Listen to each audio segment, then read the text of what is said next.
এবারে যে ক্লাস 10-এর প্রিবুট যে 2024 যে এক্সামটা গিয়েছে, এখানে 11 নাম্বার এবং 12 নাম্বার প্রবলেম দুটো সলভ করছি। এখানে বলছে 24কে মৌলিক উৎপাদকের গুণফল রূপে প্রকাশ করো। তাহলে 24কে 2 দিয়ে ডিভাইড করলে হচ্ছে 12, 2 দিয়ে ডিভাইড করলে হচ্ছে 6, 2 দিয়ে ডিভাইড করলে হচ্ছে 3। 24 ইজ ইকুয়াল টু, এখানে সবগুলি ইন্টু আকারে লিখে নেবো, তাহলে এটা মৌলিক উৎপাদকের গুণফল রূপ প্রকাশ হয়ে গেল।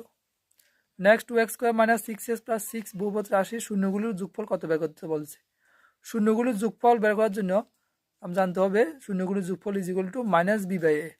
এখানে x² সহগ যেটা সেটা হলো a, আর x এর সহগ এটা হলো b, আর এটা হলো c, ধ্রুবক পদ যেটা রয়েছে। তাহলে মাইনাস, এটা সূত্রে মাইনাস লিখবো।